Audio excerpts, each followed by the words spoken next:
السلام عليكم ورحمة الله وبركاته. بسم الله والحمد لله والصلاة والسلام على حبيبنا وأسوتنا وقدوتنا وشفيعنا رسول الله صلى الله عليه وآله وسلم. كيف تحافظ على نفسك بعد التوبة؟ نعرف بعد ما نصلي على حبيبنا صلى الله عليه وآله وسلم في 6 حاجات نعملهم لما الإنسان ربنا يكرمه بنعمة التوبة. إنسان أو إنسانة كانوا على معصية الله، ربنا سبحانه وتعالى أنعم عليهم بنعمة التوبة، نعمة عظيمة. إزاي نحافظ على النعمة دي بقى؟ نعرف برضو بعد ما نصلي على حبيبنا صلى الله عليه وسلم. الحاجة الأولى ودي أهم حاجة في كل شيء، الاستعانة بالله، لأن احنا بغير توفيق الله فلن نفعل أي شيء. إذا سألت فاسأل الله، وإذا استعنت فاستعن بالله سبحانه وتعالى. قل له كده وقولوا له: يا ربي أعني على أن أحافظ على توبتي، أعني على ألا أعود مرة أخرى إلى ما يغضبك وإلى معاصيك سبحانه وتعالى وجل جلاله. تأتي الإعانة من عند الله سبحانه وتعالى. رقم 2: الصحبة الصالحة. يقول صلى الله عليه وسلم: الرجل على دين خليله، يعني صاحبي، فلينظر أحدكم من يخالل، يعني من يصاحب.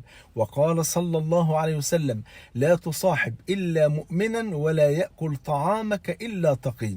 ولذلك المولى عز وجل يعني جعل الصحبة دي بتكون عونا لبعضهم البعض على طاعة ربنا وعلى ترك المعاصي. قال جل وعلا: والعصر إن الإنسان لفي خسر إلا، وده استثناء، إلا الذين آمنوا وعملوا الصالحات بيتواصوا فيما بينهم، وتواصوا بالحق وتواصوا بالصبر.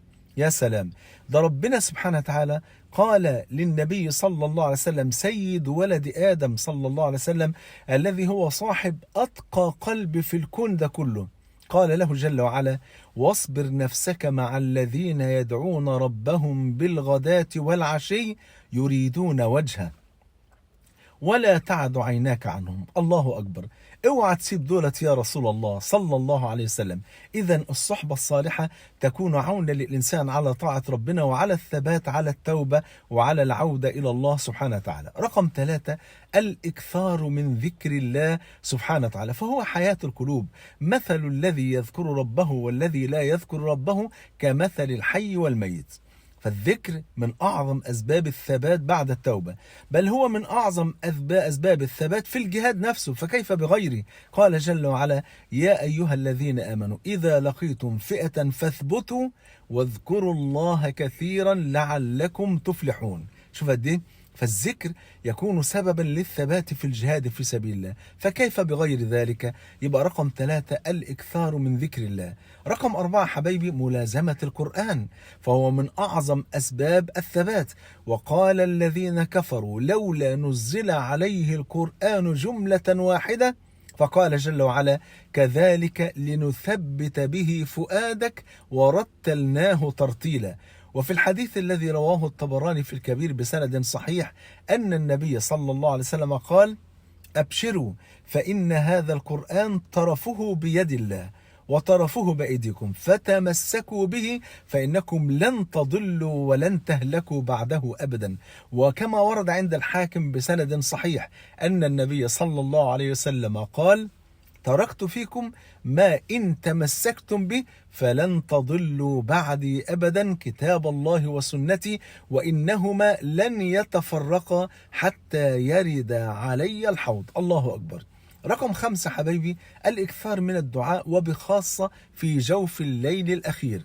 كان النبي صلى الله عليه وسلم كما قالت أمنا أم سلمة رضي الله عنها وعن أمهات المؤمنين لما سئلت كما عند الترمذي بسند صحيح: ما كان أكثر دعاء النبي صلى الله عليه وسلم؟ قالت: كان أكثر دعاء النبي صلى الله عليه وسلم: اللهم يا مقلب القلوب ثبت قلبي على دينك. ده تخيل بقى لما سيد ولد آدم صلى الله عليه وسلم صاحب أطهر قلب وأزكى قلب وأتقى قلب بيقول: يا مقلب القلوب ثبت قلبي على دينك. يبقى احنا من باب أولى ندعو بهذا الدعاء. آخر حاجة: شكر الله إن ربنا وفقكم للتوبة حتى يحفظ الله عليكم هذه النعمة العظيمة. هكذا نحافظ على أنفسنا بعد التوبة. أسأل الله عز وجل أن يجمعنا وإياكم مع سيد ولد آدم صلى الله عليه وسلم في الفردوس الأعلى. بحبكم في الله، والسلام عليكم ورحمة الله وبركاته.